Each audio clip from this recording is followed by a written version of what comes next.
12 വർഷത്തോളം കുവൈറ്റിലുണ്ടായിരുന്ന കാഞ്ഞങ്ങാട് സ്വദേശി റസാഖ് കഴിഞ്ഞ ജൂണിലാണ് മലേഷ്യയിലേക്ക് ജോലി തേടി പോകുന്നത്. ക്വാലാലംപൂരിൽ ഹോട്ടൽ ജോലിക്കാരനായിരുന്ന റസാഖ് കഴിഞ്ഞ ഒക്ടോബർ 11-ാം തീയതി ആത്മഹത്യ ചെയ്തതായി കുടുംബാംഗങ്ങൾക്ക് വിവരം ലഭിച്ചു.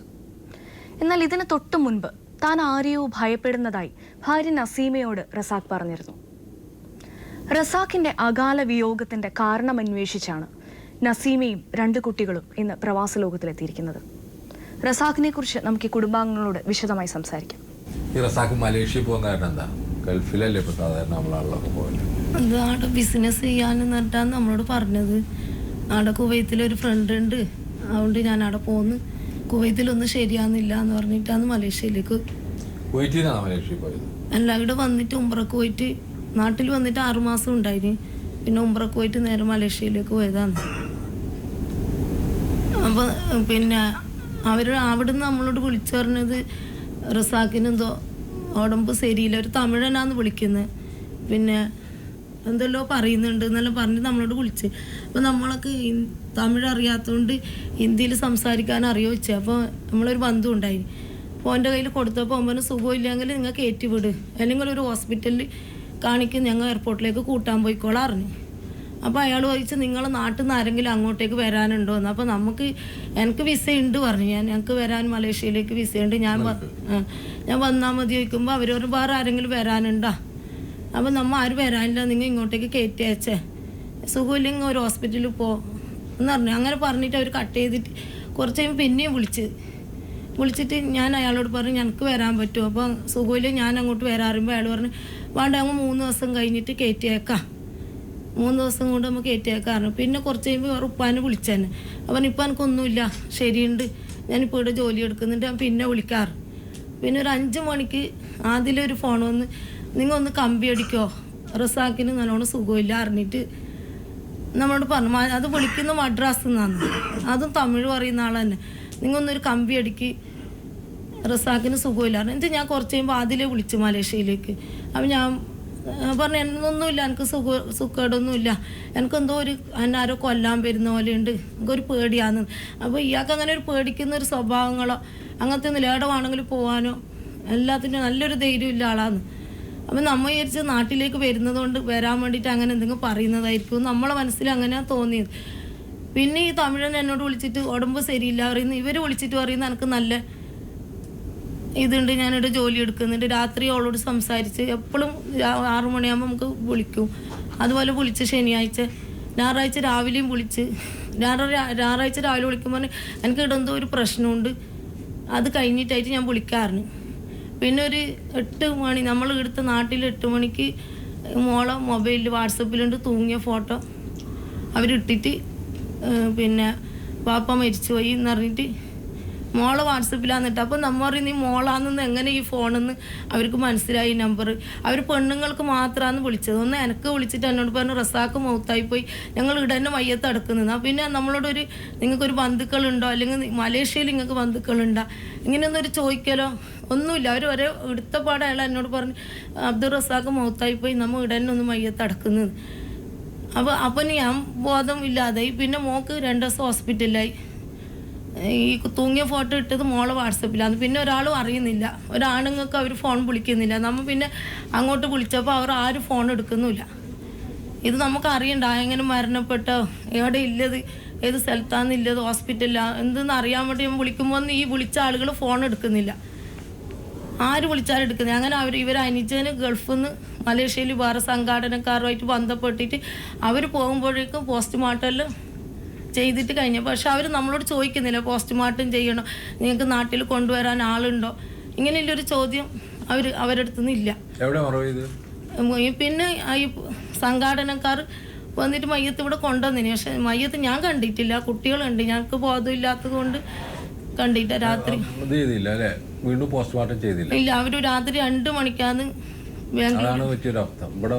പിന്നെ ഈ മയ്യത്ത് കൊണ്ടുവന്നവരെ സംസാരത്തിലെല്ലാം നമുക്കെന്തോ ഒരു സംശയമില്ലോ പോലെയാന്നുള്ളത്. എല്ലാ കാര്യങ്ങളും ഈ വെള്ളിയാഴ്ച ശനിയാഴ്ചയിലുള്ള എല്ലാ കാര്യത്തിലും ഫോൺ വിളിയിലെല്ലാം നമുക്ക് സംശയമാണ്. പിന്നെ നമ്മൾ കേസെല്ലാം കൊടുത്തേ പിന്നെ അതിന് പിറകെ ഈ അണ്ണൻ എന്ന് പറഞ്ഞ ഒരു ഉസ്താദ് നമ്മൾ വിളിച്ചുകൊണ്ടുണ്ടായിരുന്നു മലേഷ്യയിൽ നിന്ന് മരിച്ചേ. പിന്നെ എന്നെ വിളിച്ചുകൊണ്ടുണ്ടായിരുന്നു. പിന്നെ നമ്മൾ ഈ കേസ് കൊടുത്തെന്ന് അറിഞ്ഞ ശേഷം അയാൾ മൊബൈൽ എടുക്കുന്നില്ല. നമ്മുടെ സ്വാഭാവികമാണ് അയാൾ എടുക്കില്ല. കാരണം അയാൾ അത് എടുക്കുന്നില്ല. അമ്മ എംബസിക്കെല്ലാം കേസ് കൊടുത്തു. അവർ പറഞ്ഞ് വിസ അടിച്ചിന് അവിടെ പോയിട്ട് വിസിറ്റിങ്ങിലാണ് പോയത്. പിന്നെ 1 ലക്ഷം ഉറുപ്പ കൊടുത്തിട്ട് വിസ അടിച്ച്. ആരാണ് വിസ കൊടുത്തത്? വിസ കൊടുത്താണ് നമുക്കറിയില്ല. ഈ ഉസ്താദ് പറയുന്നത് ഞാനാന്ന് കൊടുത്ത് ഹോട്ടൽ മുതലാളിയാണ്. പള്ളിയിലാണ് തൂങ്ങി മരിച്ചത് ഉണ്ടായത്. നമുക്ക് ഫോട്ടോ അയച്ചെന്ന് പള്ളിയിൽ നിന്നാണ് അവർ പറഞ്ഞത്.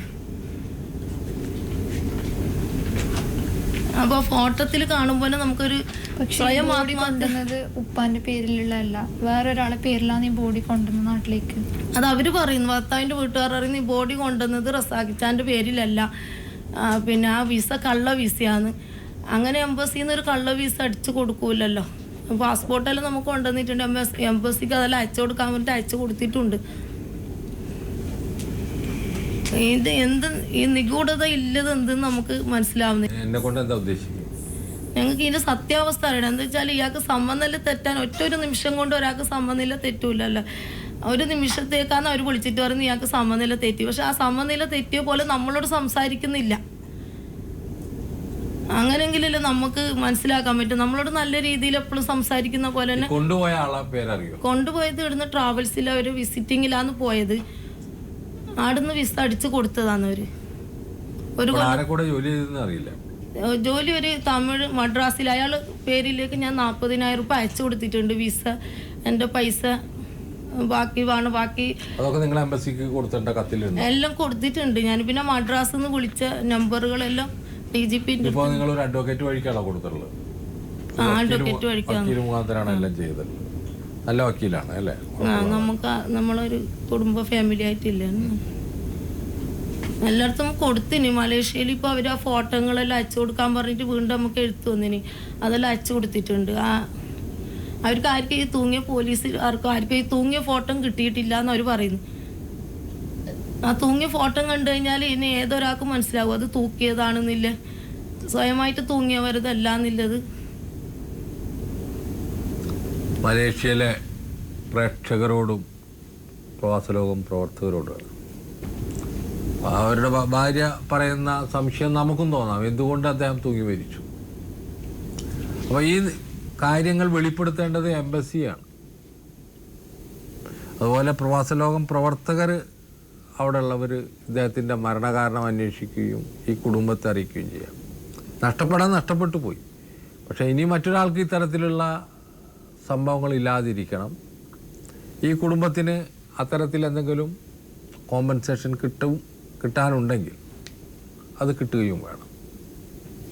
കാരണം ജീവിതത്തിൻ്റെ കരുത്തനായ ഒരത്താണിയാണ് അവർക്ക് നഷ്ടപ്പെട്ടിരിക്കുന്നത്. മക്കളൊക്കെ ചെറുപ്പമാണ്, അവരും ചെറുപ്പമാണ്. ജീവിതം ഒരുപാട് മുന്നോട്ട് പോകേണ്ടതുണ്ട് എന്നുള്ളത് കൊണ്ട് തന്നെ അതിൻ്റെ നിയമവശങ്ങളാണ് ഇപ്പോൾ നമ്മളുടെ നിയമജ്ഞരും അതുപോലെ മലേഷ്യയിലെ എംബസിയൊക്കെ കൂടി അന്വേഷിക്കുന്നത്. തീർച്ചയായിട്ടും ഇവരേൽ ഒറ്റ വീഴ്ചയുള്ളൂ, ഇവിടെ വെച്ചിട്ടൊരു പോസ്റ്റ്മോർട്ടം നടന്നില്ല എന്നുള്ളതാണ് സത്യം. അതുണ്ടായിരുന്നെങ്കിൽ ഇത്രയും വലിയ ഒരു കോംപ്ലിക്കേഷൻ ഉണ്ടാവില്ലായിരുന്നു. കുറേ കൂടി വെളിച്ചം നമുക്ക് ഈ കാര്യത്തിലേക്ക് കിട്ടുമായിരുന്നു. അത് നടന്നില്ല.